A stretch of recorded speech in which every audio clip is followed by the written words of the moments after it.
안녕하세요. 여러분의 경제학 멘토 짱 박사입니다. 폴 크루그먼 국제경제학, 오늘도 아주 쉽고 재밌게 파헤쳐 드릴게요. 자, 오늘의 주제는 무역정책의 정치경제, 그중에서도 국제협상에 대한 이야기입니다. 아니 도대체 나라들은 왜 맨날 무역 가지고 협상을 하는 걸까요? 그 복잡한 속사정, 지금부터 같이 한번 들여다보겠습니다. 시작부터 아주 근본적인 질문 하나 던져볼게요. 경제학 교과서 보면 항상 그러잖아요. 자유무역하면 모두에게 이롭다고. 그런데 현실은 어떻죠? 뉴스만 틀면 무역분쟁, 무역전쟁 얘기가 끊이질 않아요. 왜 이론과 현실은 이렇게 다를까요? 이게 바로 오늘 우리가 풀어야 할 가장 큰 숙제입니다. 이 숙제를 풀 첫 번째 열쇠는 바로 무역 갈등이 왜 생길 수밖에 없는지 그 구조적인 문제를 이해하는 겁니다. 이른바 무역전쟁의 딜레마죠. 자, 여기 아주 근본적인 딜레마가 있어요. 우리 모두 다 같이 시장을 열면, 즉 자유무역을 하면 전체 파이가 커져서 다 같이 이득을 보는 건 맞아요. 근데 만약에 나만 문을 활짝 열었는데 다른 나라는 문을 꽁꽁 닫고 있으면 어떻게 될까요? 우리 시장은 남의 나라 물건으로 가득 차는데 정작 우리 물건은 팔 데가 없어지는 거잖아요. 누가 이런 호구가 되고 싶겠어요? 그러니까 선뜻 먼저 나서기가 정말 어려운 겁니다. 이 골치 아픈 문제를 아주 간단하게 보여주는 게 바로 이 게임 이론 표입니다. 크루그먼 교과서에도 나오는 아주 유명한 그림이죠. 자, 여기 미국과 일본 두 나라가 있어요.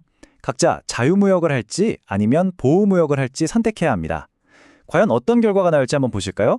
자, 이 숫자들, 이게 아주 재밌습니다. 한번 자세히 뜯어볼까요? 만약에 둘 다 자유무역을 하면 서로 윈윈이죠. 각자 플러스 10씩 이익을 봐요. 이게 베스트 시나리오예요.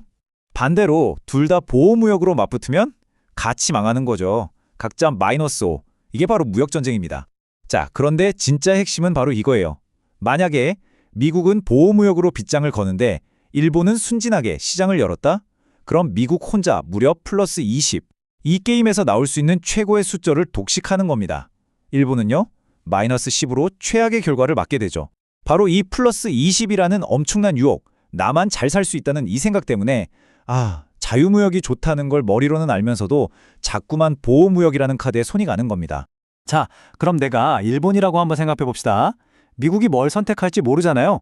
그럼 경우의 수를 따져봐야죠. 만약 미국이 자유무역을 한다면 나는 자유무역해서 플러스 10을 먹는 것보다 보호무역해서 플러스 20을 먹는 게 훨씬 이득이죠. 그럼 반대로 미국이 보호무역을 한다면요? 그때도 자유무역해서 마이너스 10으로 왕창 손해보느니 차라리 같이 보호무역해서 마이너스 5로 손해를 줄이는 게 낫습니다. 어때요? 결국 미국이 뭐라든 간에 나한테는 보호무역이 항상 더 나은 선택인 거예요. 이걸 우월 전략이라고 하죠. 이건 당연히 미국 입장에서도 똑같고요. 결국 각자 자기 이익만 생각해서 가장 합리적인 선택을 했는데 결과는 둘 다 손해를 보는 무역전쟁으로 끝나버리는 겁니다. 참 아이러니하죠? 경제학에서는 이런 역설적인 상황을 바로 죄수의 딜레마라고 불러요. 협력하면 모두에게 더 좋은 결과가 있다는 걸 알면서도 서로를 믿지 못하고 각자의 이익만 쫓다가 결국 최악의 상황으로 치닫는 거죠. 무역정책이 바로 이 죄수의 딜레마에 빠지기 딱 좋은 대표적인 예라고 할 수 있습니다. 그럼 이런 이론적인 얘기가 그냥 책 속에만 있는 걸까요? 전혀요. 이 죄수의 딜레마가 실제로 얼마나 끔찍한 결과를 낳았는지 역사의 한 페이지를 넘겨보겠습니다. 이 그래프 한번 보세요. 20세기 주요 강대국들의 평균 관세율을 보여주는데요. 그래프가 유독 한 지점에서 미친 듯이 치솟는 게 보이시죠? 뭔가 심상치 않은 일이 벌어졌다는 걸 한눈에 알 수 있습니다. 바로 저기 1930년대입니다. 네, 바로 1930년. 이 해를 기점으로 전 세계 모든 나라의 관세 장벽이 말 그대로 하늘을 뚫어버립니다. 대체 저때 무슨 일이 있었던 걸까요? 이 모든 비극의 시작은 바로 미국이 만든 스무트 홀리법이라는 법안이었습니다. 우리 산업부터 보호하겠다면서 미국이 관세를 엄청나게 올리니까 전 세계 다른 나라들이 가만히 있었을까요? 너희만 하냐? 우리도 한다! 하면서 너도 나도 보복 관세를 때리기 시작한 겁니다. 그 결과는요, 이론으로 봤던 죄수의 딜레마가 현실이 된 거죠.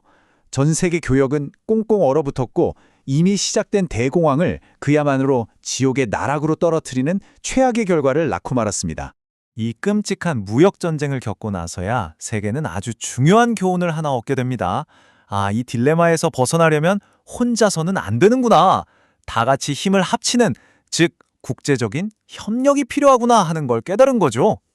맞습니다. 이 딜레마의 고리를 끊는 유일한 방법은 서로 약속하고 그 약속을 어기지 못하도록 서로의 손을 묶는 거예요. 네가 배신 안 하면 나도 절대 배신 안 할게. 이걸 말로만 하는 게 아니라 법적인 구속력이 있는 공식적인 협약으로 만드는 거죠. 그래서 이런 협력을 위한 시스템을 만들기 위한 인류의 위대한 여정이 시작됩니다. 바로 GATT에서 WTO로 이어지는 역사죠. 1947년 그 끔찍했던 대공황과 2차 세계대전의 폐허 위에서 다시는 그런 비극을 반복하지 말자는 약속으로 GATT 체제가 시작됩니다. 그 후로 케네디 라운드, 우루과이 라운드 같은 몇 년, 때로는 10년 가까이 걸리는 힘든 협상을 수십 년에 걸쳐 이어가요. 그 결과 1930년대에 하늘 높은 줄 모르고 치솟았던 관세 장벽이 극적으로 낮아지게 되죠.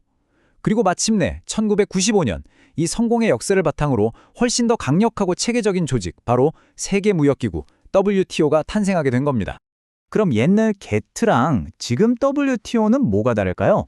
쉽게 말하면 게트는 좀 느슨한 약속, 그러니까 협정에 가까웠어요. 반면에 WTO는 법적인 힘을 가진 공식 국제기구라는 게 가장 큰 차이입니다.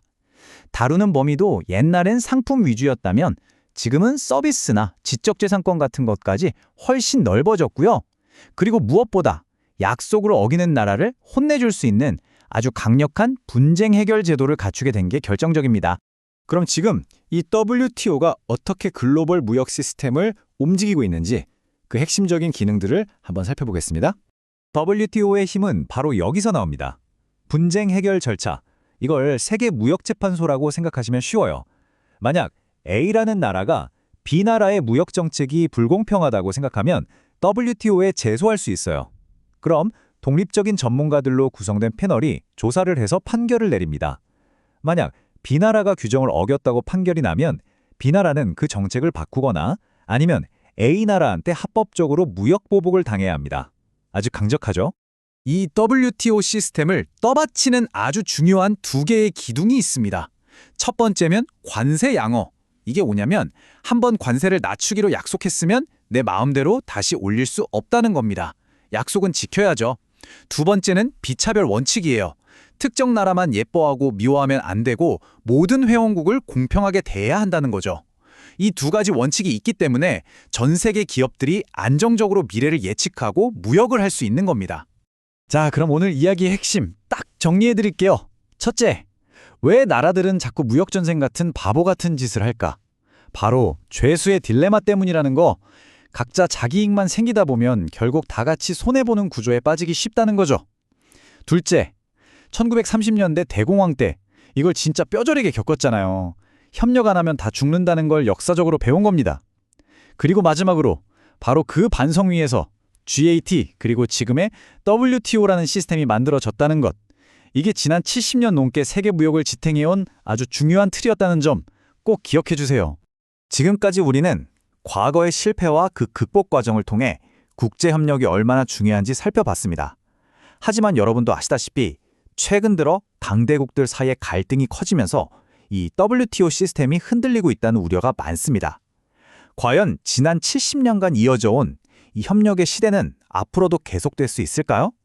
아니면 우리는 다시 1930년대와 같은 무역전쟁의 시대로 돌아가게 될까요? 이 무거운 질문을 여러분과 함께 고민해 보면서 오늘 분석은 여기서 마치겠습니다. 감사합니다.